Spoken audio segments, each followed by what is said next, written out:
A nossa história começa com Heather Lynn Rogers, nascida em 8 de fevereiro de 1969 em uma pequena cidade no Colorado, que eu não sei pronunciar o nome, mas eu vou deixar aí na tela do vídeo. Heather era para muitos o coração de qualquer ambiente que estivesse.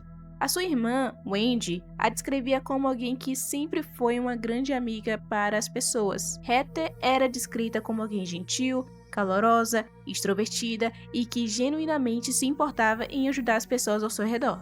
Ela era a imagem da felicidade doméstica. Heather frequentou a Universidade do Norte, no Colorado, e foi lá onde ela conheceu o seu futuro marido, Ignacio Gueraus. Aliás, eu pesquisei no Google como é que se pronunciava o nome dele, porque, gentinha que tem nome difícil, viu? Ignacio diz que foi amor à primeira vista para os dois. Eles se casaram em 27 de julho de 1991. Logo depois, eles se mudaram para Greeley, iniciando suas carreiras profissionais lá. Ignacio iniciou seu trabalho como oficial na cidade de Greeley e 6 anos depois, em 1997, o maior sonho de Heather se realizou. Eles tiveram sua primeira filha, uma linda menina chamada Victoria. Heather amava ser mãe mais do que qualquer outra coisa. Ela era uma mãe extremamente devota. Pessoas que conheciam a família diziam que Heather simplesmente nasceu para ser mãe. A felicidade da família Gueraus parecia inabalável, mas infelizmente essa paz estava com seus dias contados.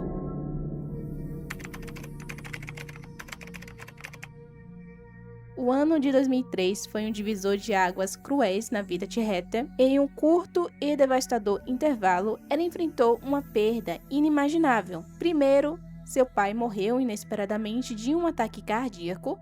E não muito tempo depois, sua mãe também faleceu, vítima de um câncer. E por conta de ter 2 lutos em um intervalo de 6 meses, essa série de perdas mergulhou Heather em uma profunda depressão. Ela começou a sofrer de severos ataques de ansiedade e precisou iniciar o uso de antidepressivos. Toda essa dor teve um impacto direto e profundo em seu casamento com Ignacio, e amigos próximos notaram que eles não eram mais o mesmo casal. Heather se tornou distante e a intimidade entre eles diminuiu drasticamente. Enquanto Heather tentava dia após dia apenas sobreviver à dor e à tristeza avassaladora, Ignacio sentia-se negligenciado. Ele se sentia mal amado e irritado com a situação, e foi precisamente nesse momento de vulnerabilidade extrema para a família Gueraus que uma nova e perigosa figura entrou em cena. Uma figura que transformaria a dor em uma tragédia ainda maior.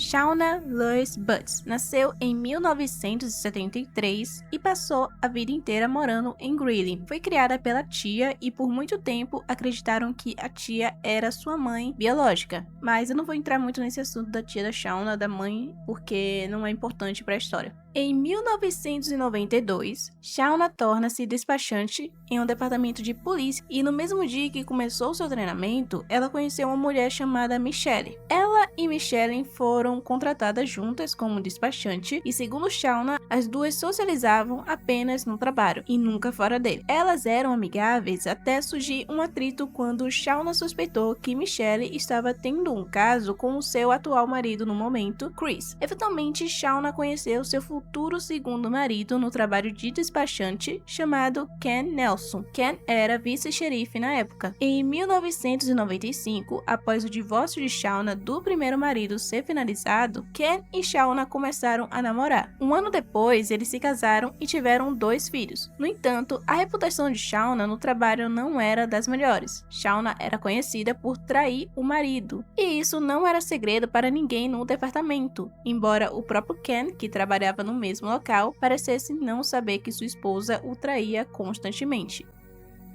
Mas o que tornava Shauna particularmente perigosa era sua capacidade de manipulação. Seus colegas e supervisores sabiam que, sempre que ela se envolvia em um caso, ela se tornava incrivelmente protetora e obsessiva com o seu amante, Desenvolvendo um ódio profundo pelas esposas desses homens, ela não hesitava em fazer comentário hostil e desumano sobre as esposas de seus amantes. Era uma obsessão que ela falava abertamente, sem qualquer pudor. Ignácio sabia que, se algum dia traísse Heather, ela o deixaria, e ele sabia disso, pois ela já tinha avisado várias e várias vezes. Por um tempo, ele permaneceu fiel, isso até 2004, quando ele conheceu Shauna Nelson. Enquanto Heather ainda estava no auge do seu luto, tentando processar a morte de seus pais e lutando contra a depressão, Ignácio e Shauna começaram a ter um caso. Flat começou pelos terminais de mensagem da central de despacho, com Ignácio na viatura e Shauna atendendo suas chamadas. E pelo que estamos vendo, o palco estava montado com uma bomba relógio com um cronômetro que ninguém podia ver. A reputação de Shauna não era infundada. Houve relatos de que, ao descobrir que Ken, seu marido, estava tendo um caso, Shauna ligou para a amante dele e ameaçou matar os cachorros da mulher. Isso já nos dá uma ideia do que Ignácio está se envolvendo. O caso entre Ignácio e Shauna ganhou velocidade quando os encontros no Starbucks se tornaram regulares, e o flat virou intimidade em junho de 2004. Ignácio disse ter sentido culpa desde o primeiro momento, mas essa culpa não foi o suficiente para pará-lo. Ignácio disse que, naquele ponto, ela se tornou obcecada por ele e passou a chantageá-lo com o caso entre eles, ameaçando contar tudo para Heather, a menos que ele fosse, entre aspas, um bom menino. Shauna sabia que Heather deixaria Ignácio se descobrisse sobre a traição, então ela usava isso como uma ameaça contra ele para forçá-lo a ter relações sexuais com ela. Ela é uma psicopata e eu sou tão culpado quanto por ter me envolvido com ela, mas eu tinha medo dela porque eu achava que ela contaria para minha esposa sobre o nosso relacionamento, disse Ignácio.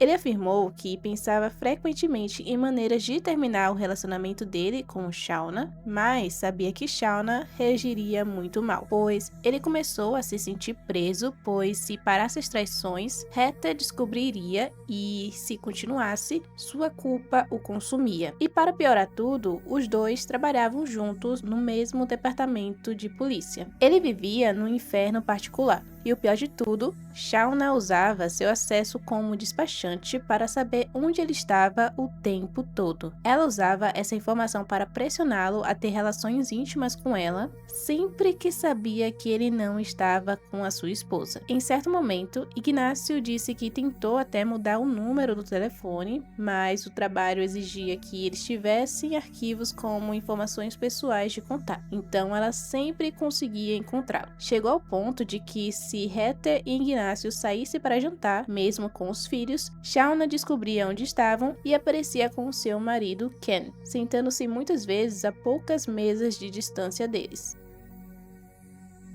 O caso deles estava em alta quando, não muito tempo depois, Shauna descobriu que estava grávida. Na noite em que ela descobriu a gravidez, estava tendo uma festa de aposentadoria de um colega policial no Old Chicago, um bar bastante popular em Grady na época. Shauna planejava contar a Ignácio naquela noite e ir embora com ele, mas seu plano mudou drasticamente quando Ignácio a ignorou completamente e saiu do bar com Michelle Bush, uma colega de trabalho e amiga de Shauna. Shauna, que admitiu ter bebido muito naquela época, viu Ignácio e Michelle saindo juntos. A fúria tomou conta dela, a ameaçando abertamente e disse que ia dar uma surra nela. 2 dias depois, ela finalmente conseguiu falar com Ignácio sobre a gravidez. O choque foi imenso para Ignácio. Shauna estava grávida de um filho dele, embora tivesse dito que usava anticoncepcionais. Segundo Shauna, a primeira reação de Ignácio foi indignação. Ele queria que ela abortasse, mesmo ela querendo ter o bebê. Relutantemente, ela concordou, mas as notícias voam, especialmente em um departamento de polícia. Antes mesmo do aborto ser realizado, um colega policial já havia contado a Heather que Shauna estava grávida de Ignácio. Shauna, em um ato de desespero e cinismo, ligou para Heather e mentiu descaradamente. Ela disse: Ignácio e eu somos apenas amigos. Eu sei que ele te ama e eu nunca faria nada para atrapalhar isso. Não acredite nos boatos. Contando uma mentira deslavada para manter sua teia de controle. Um tempo depois, após o aborto ser realizado, toda a farsa de Shauna Nelson começou a desmoronar após um descuido banal.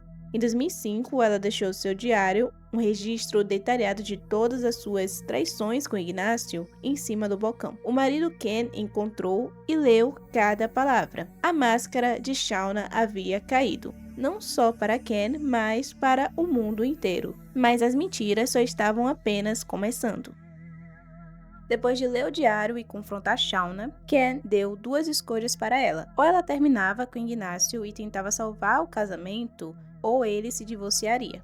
Shauna, manipuladora como sempre, disse que escolheria a família. Ela prometeu que consertaria o casamento, mas ela continuou com as traições. E cerca de um mês depois, ela e Ken acabaram se divorciando, mas a história estava longe de terminar. Shauna engravidou novamente de Ignácio e, em um movimento ainda mais bizarro, isso em 4 de julho de 2005, ela liga para Ken para contar que está grávida do amante. Ele teve uma reação surpreendente. Ken quis criar a criança como se fosse dele e quis reatar o casamento com Shauna. Ele aceitaria o filho do amante da esposa para ter sua família de volta.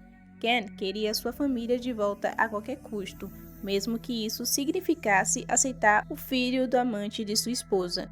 Mas o que Ken não sabia é que, mesmo após reatar o casamento, Shauna continuaria com as traições.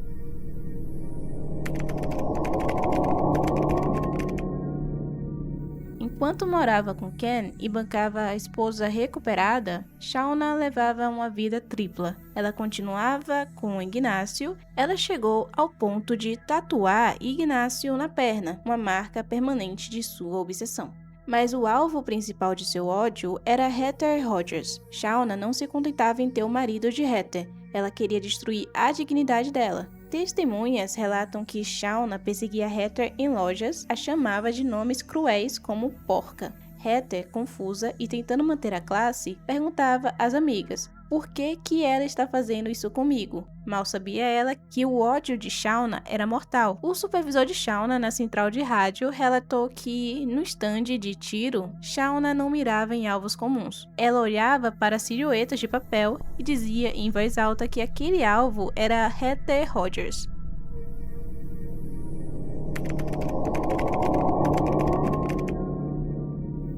No verão de 2006, Heather recebeu uma notícia chocante de um estranho. Shauna havia dado à luz o filho de Ignácio. Atormentada, Heather confrontou Ignácio, que, desesperadamente para manter seu caso escondido, mentiu novamente. Embora com o coração partido, Heather acreditou nele. Mas mais tarde, no mês de dezembro, Ignácio desapareceu em uma noite, apenas para retornar completamente bêbado e finalmente confessar a Heather. Ele admitiu seu caso de anos com Shauna, sua gravidez e o nascimento do seu filho com Shauna. Heather, como prometido, terminou o relacionamento e pediu que ele fosse embora, mas, dividida entre a raiva e o desejo de manter a família unida pelo bem da sua filha, ela reconsiderou. Em uma conversa emocionante, Heather disse a Ignácio que estava disposta a tentar salvar o casamento deles, mas com apenas algumas condições. Ela exigiu que ele se submetesse a um teste de DST e que renunciasse aos seus direitos parentais sobre o filho de Shauna e rompesse todos os laços com Shauna. Desesperado para reparar os danos causados, Ignácio concordou. Na frente de Heather, Ignácio ligou para Shauna e deu o ultimato final no caso entre eles. A mensagem de Shauna foi um presságio do que viria. Ela enviou uma foto do filho deles, Christian, com a seguinte legenda: sangue e carne do Ignácio. A raiva de Shauna só aumentou quando ela percebeu que Ignácio estava escolhendo Heather ao invés dela. Ela começou a explorar ideias de buscar pensão alimentícia para Christian. Enquanto isso, Heather e Ignácio estavam focados em reconstruir seu casamento. No entanto, a interferência de Shauna continuou, os levando a tomar medidas adicionais para se protegerem. Eles procuraram a assistência jurídica, enviando a Shauna uma carta formal de medida protetiva exigindo que ela deixasse sua família em paz. Apesar desses avisos, Shauna os ignorou completamente, infernizando Heather com mensagens e ligações implacáveis cheias de insultos e ameaças.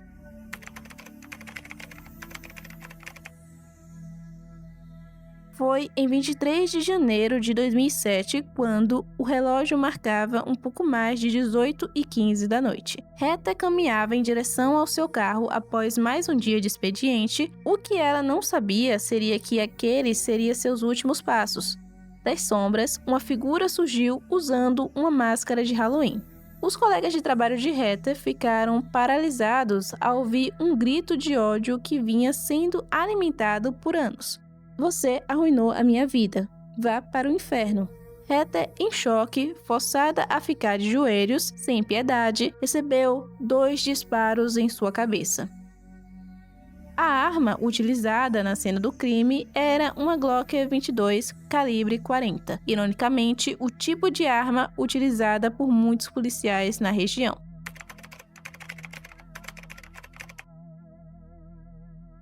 Ignácio estava em casa quando o telefone tocou. Foi Victoria, sua filha de apenas 9 anos, quem atendeu o telefone e passou para o pai. Agora, imagine o desespero de um policial ao ouvir que sua esposa foi baleada saindo do trabalho. Ignácio correu para a cena do crime com sua filha no carro e depois foi direto para o hospital. Mas após sua chegada, foi dito o veredito final. Aos 37 anos, Heather Rogers estava morta.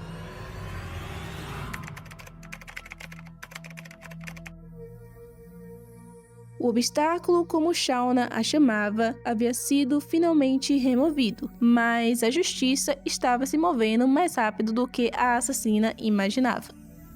Enquanto isso, Ken Nelson, o marido de Shauna, ouviu o alerta geral pelo rádio da polícia. Ele percebeu que sua esposa era a principal suspeita. Temendo pelos filhos, ele correu para casa, mas no caminho cruzou com Shauna dirigindo sua caminhonete. Ele a parou no meio da estrada. O cenário que ele viu foi completamente bizarro. Em um frio no meio do inverno intenso na cidade, Shauna estava descalça, de meias, vestindo um suéter longo e descobriu-se depois também que ela estava usando as cuecas de Ken. Ela agia como se nada tivesse acontecido, alegando que estava apenas indo comprar uma bebida. Mas Ken, um policial experiente, sabia que aquele olhar dela não era um olhar de inocência. O que Shauna disse aos detetives entrou para os canais dos álibis mais inacreditáveis da história criminal. Ela alegou que após levar os filhos ao Subway, voltou para casa com uma dor de cabeça após ter batido sem querer em um armário. Ela deu $5 ao seu filho mais velho para cuidar dos pequenos enquanto ela tomava um banho. Mas aí veio o detalhe. Ela disse que pílulas de dieta causaram um acidente intestinal súbito. Segundo ela, em vez de entrar no banheiro, ela decidiu vestir roupas sujas do cesto, sair de casa sem sapatos e dirigir para comprar vinho porque não queria comprar cerveja. Para a promotoria, cada detalhe dessa história era uma tentativa desesperada de explicar o porquê ela estava de meias, usando as cuecas do marido e sem os sapatos, que descobrimos que ela descartou no meio da fuga. Sabemos que não era pressa para comprar vinho, era pressa de quem tinha acabado de descartar evidências do crime. O castelo de cartas de Shauna começou a ruir quando a perícia digital entrou em cena. A perícia digital revelou que Shauna ligou para o banco onde Heather trabalhava no dia anterior para confirmar o seu horário de expediente. Shauna acreditava que cada um dos seus passos fosse extremamente calculados. Shauna também acreditava que era mais esperta que todos, mas ela deixou um rastro de DNA, pólvora e testemunhas. Shauna Nelson achava que tinha o plano perfeito. Ao usar a caminhonete do marido policial e vestir as roupas dele, ela não estava apenas tentando se disfarçar. Ela estava tentando criar uma dúvida razoável. Se encontrassem pólvora nela, ela diria que era contaminação do trabalho de Ken. Mas o que Shauna não sabia era que a ciência forense era muito mais precisa do que ela imaginava. Resíduos de disparo de arma de fogo foram devastadores. Não era apenas uma contaminação. Shauna estava coberta de vestígios, no rosto, nas mãos, na regata, no boné, nas luvas e até mesmo na porta interna da caminhonete. Era o rastro de alguém que tinha acabado de apertar o gatilho. A desculpa de que ela estava em transe por pílulas de dieta começou a evaporar diante dos dados técnicos. A defesa de Shauna tentou culpar o trabalho de Ken como policial, mas as provas iam muito além de uma simples contaminação. O erro fatal de Shauna foi o clima. Os pneus da caminhonete deixaram uma assinatura digital no chão. Os peritos não só confirmaram o modelo do carro, como também identificaram uma pedra específica presa no pneu da caminhonete de Ken Nelson. Era a prova física de que aquele veículo esteve no local dos disparos.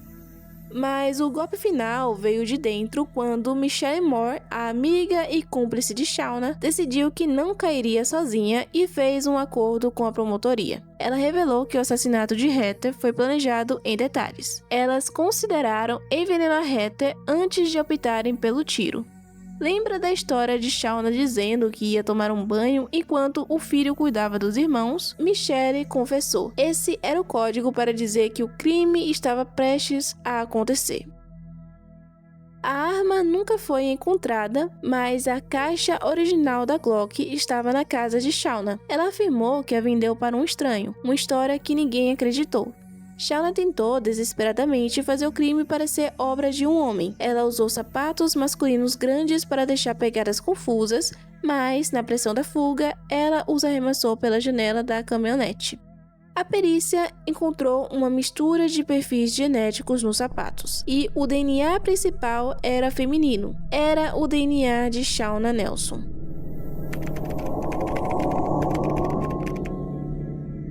Em 2008, após 10 dias de um julgamento que parou o estado, o júri levou mais de 5 horas para dar o veredito. O veredito final foi culpada de assassinato em primeiro grau. Shauna Nelson foi condenada à prisão perpétua sem qualquer possibilidade de condicional. Shauna foi deixada para refletir sobre as consequências devastadoras de suas escolhas de um futuro sombrio que ela mesma criou. Ignácio perdeu a esposa e a carreira. Victoria perdeu a mãe e a comunidade de Greeley perdeu sua paz. No fim, a justiça foi feita, mas não há vencedores em uma história escrita com tanto ódio.